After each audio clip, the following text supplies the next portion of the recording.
Welcome to Shatter. She looked at me, smiled wide in front of her friends, then said, "He's like a golden retriever. Loyal, harmless, obedient." They howled. Wine glasses clicked, eyes sparkled, and every glance from her friends landed on me like a trophy dog. I didn't laugh, didn't flinch, didn't respond. I just looked at her, and I memorized that moment. Her tone, their faces, the exact shape of the glass in her hand when she twisted the knife. With charm. That was the last time she mistook my silence for weakness. She thought she was being playful, witty, maybe even seductive. But what she really showed me was how easily I could be turned into a prop in her performance. Because that's what it was. A performance. For Olivia. For Jess. For Maya. Her little trio of wine night witnesses. Always too eager to laugh. As long as they weren't the target. And I used to let her do it. At dinners. At birthdays. In passing comments that always started with, "He's sweet, but," or, "You know how he is." And I'd smile, play along, because I thought it was just teasing, until I realized the jokes never stopped, only escalated. The next day, she barely remembered what she said, or pretended not to. I made her coffee. She kissed my cheek, wore my hoodie, like nothing happened. But everything had changed, because something clicked in me that night. Not anger, not revenge, not even hurt. Just clarity. She didn't see me as a man. She saw me as a backdrop. A dependable silence she could decorate with jokes. And call it intimacy. So I stopped being the silence. I became the echo she couldn't control. I didn't confront her. Didn't whine. Didn't communicate my feelings. I started observing. Logging. Collecting. She had spent years building a circle of women who adored her, admired her, believed everything she said. I was going to let them meet the real her. Not by yelling, not by accusing, just by showing. Because sometimes the sharpest knife is the truth, delivered cold, with no warning, to the exact people who once laughed with her. At your expense. The first step was small. A seed. I sent Olivia a photo. Just one. Nothing explicit. Nothing dramatic. Just a quiet picture of my wife. Her hand resting on a man's thigh in a cafe. His face mostly turned. Her smile unmistakable. Intimate. Focused. Not meant for me. No caption. No accusation. Just the image. Olivia didn't reply. But she saw it. That's all I needed. The second step. Jess. I waited until my wife left her iPad on the couch. Her messages were synced. I scrolled. I wasn't looking for affairs. I already had that. I was looking for the other side of her. The cruel one. The calculated one. The version her friends never saw because she saved that mask for me. And it was all there. Screenshots. Voice notes. Chats about training me to be more emotionally available. How she would reward me when I behaved. And withhold when I didn't. She thought she was clever. I thought it was evidence. That night, I printed a few choice pages. Folded them neatly. Put them in a blank envelope. Dropped it in Jess's mailbox on my way to the gym. No fingerprints. No return address. No explanation. By the time I got home, my wife was on the phone. Voice low. Agitated. I heard the words, taken out of context. And knew exactly what Jess had read. She didn't mention it to me. Of course she didn't. She never admitted when the walls started to crack. But she checked my phone that night. For the first time in months. That's how I knew I was getting close. You don't destroy someone's illusion by attacking them. You let them slip in it. By week 2, Maya was distant. She canceled their Saturday brunch. Didn't reply in the group chat. I hadn't even touched Maya yet. Which meant one of the others had. That's the thing about circles built on ego. They collapse inward once trust becomes a question. She finally asked me, "Did you say something to them?" I smiled. "You're the one who talks about me. Maybe they just started listening." She stared at me. Really stared. Because for the first time in our marriage, she realized she didn't know what I was capable of. When I stopped playing her quiet little husband, she used to laugh at me for being harmless. But now, she was watching her circle rot from the inside. And she couldn't even trace where the poison was coming from. I wasn't loud. I wasn't violent. I was deliberate. And nothing terrifies a woman who's built her identity on control more than the slow, silent unraveling of the people she used to perform for. She stopped getting replies in the group chat. The same women who once laughed loudest at her jabs toward me were now quiet. One-word responses. No emojis. No invitations. She walked around the house with her phone in her hand like a compass that suddenly stopped pointing north. And I? I just kept my distance. No confrontation. No gloating. Because the best revenge isn't exposing someone. It's letting the people they perform for see them when no one's clapping. That weekend, she tried to overcorrect. Made brunch at home. Invited the girls. Set the table like it was a photo shoot. Fresh flowers. Bottled mimosas. Carefully plated croissants. Only one showed up. Late. And with excuses. Olivia. The same Olivia who used to text her mid-dinner. Who once said we were her favorite couple. Now she sat across from my wife with a glass in her hand. And eyes that didn't quite meet hers. I watched from the kitchen, quiet. Invisible again, only this time, by choice. Later that night, she asked me, "Did something happen between you and Olivia?" I looked at her. "You mean after you humiliated me in front of her?" Her face tightened, like she wanted to defend herself, but couldn't find anything soft enough to say. Because there was no version of that memory, where she wasn't center stage. Smiling as I swallowed the disrespect. And now? Now she was the one being quietly ignored. By Tuesday, I saw her pacing, phone in hand, face unreadable. She tried calling Jess. Declined. Tried Maya. Straight to voicemail. And that's when she did something I hadn't seen in a long time. She sat in silence. No music. No wine. No Netflix background noise. Just stillness. I watched from the hallway. And for the first time in our marriage, I didn't feel invisible. I felt untouchable. She went cold the next few days. Passive. Didn't mention the group chat. Didn't try to be sweet. Just watched me. Like I was a riddle she used to think she had solved. But the rules had changed. And I was no longer asking for her affection. I was dismantling the platform she stood on. Piece by quiet piece. And she was starting to feel the drop beneath her heels. Then came the real shift. The man from the cafe, the one she thought I hadn't noticed? He disappeared. No calls. No visits. No more secret smiles on her screen. I didn't even have to touch that one. Because when the circle around her started to crack, even her side distractions, lost interest. Who wants to flirt with someone? Who's being exposed without saying a word? She came to me that night. Why are they acting different? She whispered. I looked at her like I didn't understand the question. You sure it's them that changed? She started texting them more. Trying to force normal. Sending memes. Throwbacks. Inside jokes from trips they took without me. No one bit. They left her on read. Some didn't open the messages at all. I know. Because she started checking their last scene like it mattered. Like maybe this was just a phase. A weird mood they were all in together. But it wasn't a mood. It was consequence. The kind she never thought would reach her. Not her, with the charm. With the group chats and the curated stories. And yet, it was happening. One morning I found her at the kitchen island. Phone in hand. Staring. She didn't even look up when I entered. Didn't speak. Just scrolled. Paused. Scrolled again. Then quietly muttered. They've removed me from the group. Not to me. To herself. But I heard it. And I said nothing. Because what do you say to someone who finally feels the silence? They handed you for years? That weekend she tried the last card she had. Reinvention. Posted a photo of us. Old. Pre-wedding. Caption. Real love is worth fighting for. 2 years ago, that post would have gotten hearts, fire emojis. Comments like, goals. You two are everything. This time, for likes. 2 from her coworkers. 1 from her mother. 1 from an old high school friend. I didn't like it, but I saw it, and so did everyone else. Later that night, she approached me. Sat down slow, like she was fragile.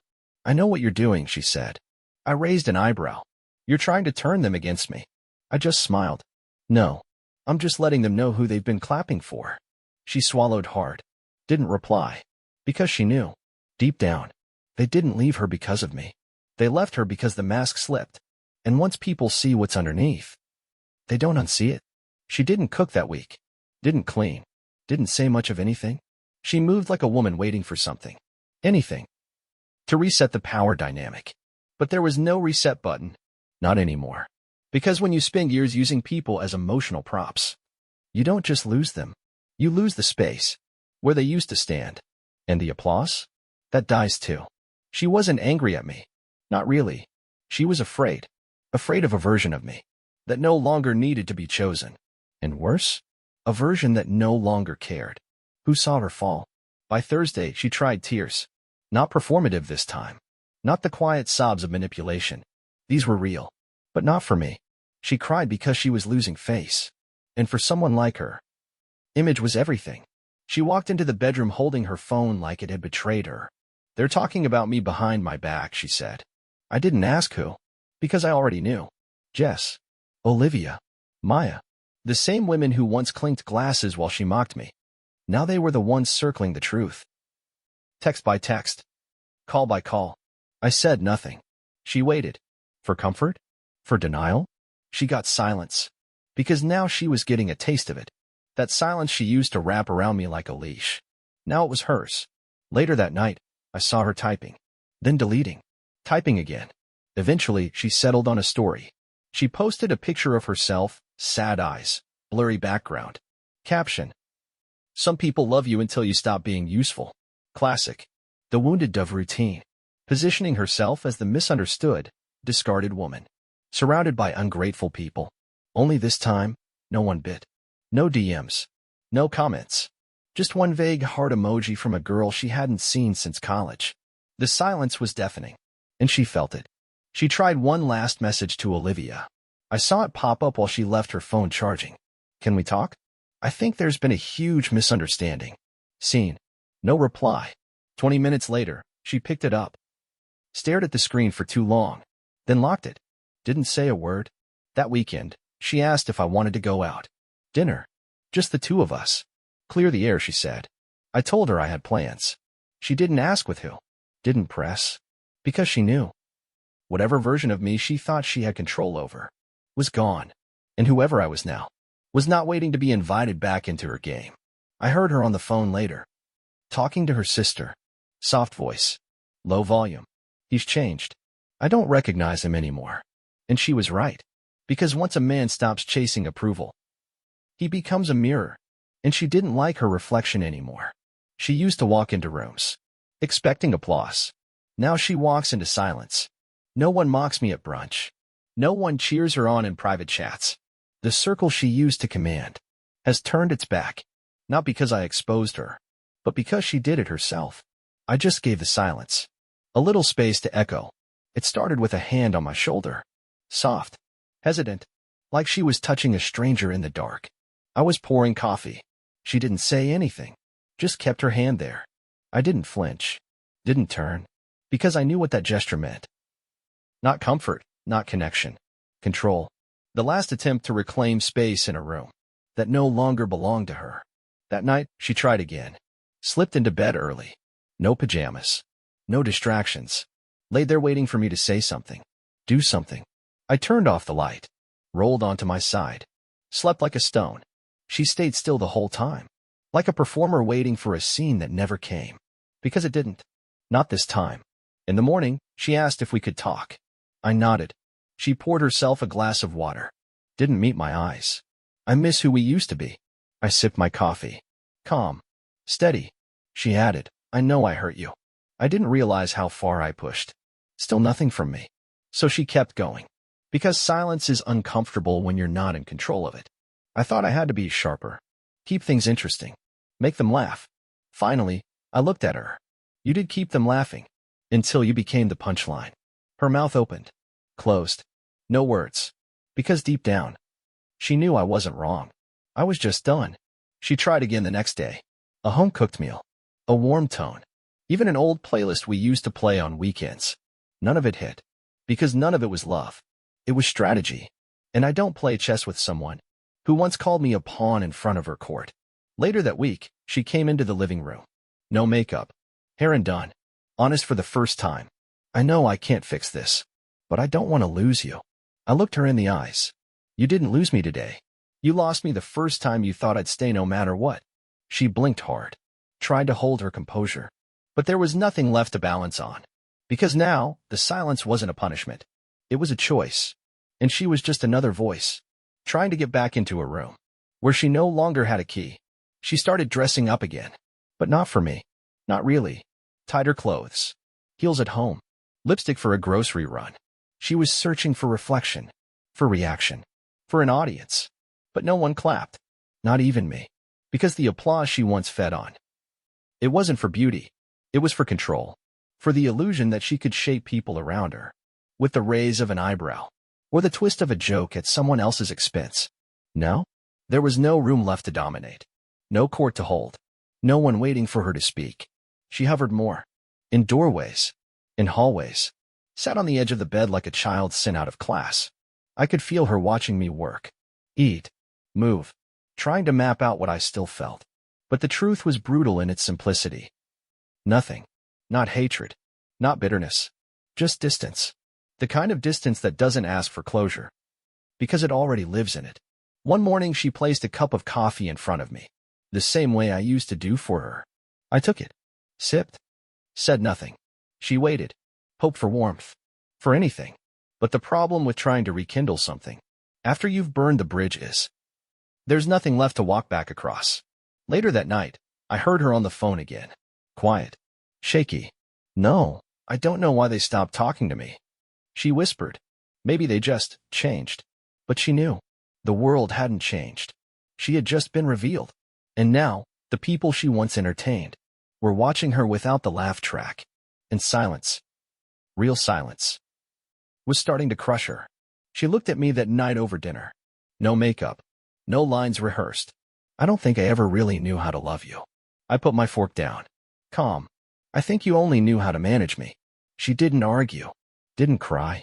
Because she knew. This wasn't a punishment. It was the cost of performance. When the curtain finally falls. And now, for the first time, she was just another person in the room. Not adored. Not feared. Not performing. Just seen. And for someone like her, that was the cruelest kind of truth. She didn't notice when I stopped charging my phone next to hers, or when my drawer in the hallway was suddenly empty. She didn't see the second key to my car was gone, or that the documents from the safe, banking, property, ID were no longer there. Because I didn't pack to leave. I unpacked her access to me. One detail at a time. One connection at a time. She thought I was quiet. But I wasn't. I was strategic. And silence, when used right, is louder than any door slam. I met with a lawyer. Signed the beginning of the end with a calm hand. No threats. No lawyers on speakerphones. No shouting. Just, this is done. And every paper I signed felt less like a declaration of war, and more like permission to finally live. At home, she started noticing. How come you've been working late so much? Where are you going on Saturday? Why are you always so calm lately? I smiled. Because calm is what's left. When the storm has already passed through you, and there's nothing left to destroy. That week I got a new phone. New number. No social links. No location tags. Just peace. And I didn't tell her. Because some goodbyes don't need sound. They just need execution. She tried touch again. Cooking. Let's watch something together. She even wore that hoodie she used to steal from me. Back when things were good. I let her try. But I didn't return. Because there's a kind of distance that doesn't scream, I'm leaving. It just steps out of reach and keeps walking. Then came the night I didn't come home. She called once. Twice. Texted. No answer. I wasn't cheating. I wasn't hiding. I was just done performing. For her. For anyone. Especially for the woman who laughed in front of her friends. As if I would always stand behind her. She used to be confident. Now she was paranoid. She paced the kitchen. Checked the blinds. Refreshed her feed. And I was nowhere to be found. Because once you stop showing up for someone's act, they realize they were never the main character. You just made them feel like one. She left dinner on the table that night. Candles lit. Plates set. No phone, no music, just the setup of someone waiting to be forgiven. Without ever saying the word. But I didn't show. No call. No excuse. No warning. And when she blew out those candles in a dark, quiet room, I think that's when it hit her. I wasn't coming back. Not late. Not tomorrow. Not ever. The next morning, she called me. 5 times. Each one further apart. As if spacing them would make it less obvious how desperate they were. I watched the screen light up in my hand. Didn't answer. Then a voice message dropped. I don't even know who I am without you. I thought you'd always be there. Pause. Can we please just talk? One more time. Please. I played it once. Deleted it. Because I wasn't angry. I was free. Olivia texted me the same day. She's asking around. Trying to find out where you are. Looks shaken. Not fake this time. I replied with a single sentence. Some lessons only land when the audience leaves. She didn't text back. She didn't need to. I heard through someone else that she'd been crying at work, that she finally admitted there was someone else, that the friends she tried to win back just nodded and walked away. Because even the best actresses run out of scenes. When the curtain drops for good, that weekend I took a walk. Park. New city. New air. And for the first time in years, no one was waiting for me to explain myself. No one was measuring my worth by what I didn't do right. I ordered a coffee, sat in silence, and it felt good. I earned. Meanwhile, she was sitting in a house full of memories she used to control, where every chair, every photo, every plate was arranged to her liking. No, it's just echo. Not because I shouted, but because I stopped answering. Because the worst thing you can do to someone who builds their identity on being admired is leave them alone long enough to admire themselves and realize there's nothing there. I didn't block her, didn't delete her number, didn't leave a note or slam a door. I just disappeared from the version of her world where I was expected to orbit her. And when she finally realized it, when the silence stopped being tactical and started being permanent, she unraveled. Not loudly, not dramatically, just emptily. She messaged one last time. You said nothing, just left. After everything I gave you. Pause. Do I really deserve this? I didn't answer. Because some questions aren't looking for truth. They're fishing for permission to reset the cycle. And I wasn't in her game anymore. I changed cities. New apartment. No photos. No shadows. Just space. People here don't know her name. They've never seen the way she used to glance at me, right before turning me into a joke for her friends. They only know me now. Quieter. Stronger. Unbothered. I saw her once. Months later. A grocery store. She looked smaller. Not physically. Just reduced. Alone. Phone in hand. No energy left for performance. She saw me. I know she did. She didn't wave. Didn't approach. Because some distances can't be closed. With a smile. Someone asked me what happened. I said, she mocked what was sacred. So I let the people she performed for watch her fall without applause. That was it. No revenge. No hate. Just consequence. She thought I would stay. Because I was silent. She didn't understand. Silence isn't weakness. It's exit. The sound a man makes when he's choosing himself without asking for permission. Now, I live in peace. Not because I fought back, but because I stopped playing. She set the rules. She drew the board. She made the show. And when I walked away, the lights went out. No screaming. No goodbye. Just keys on the table. And nothing left.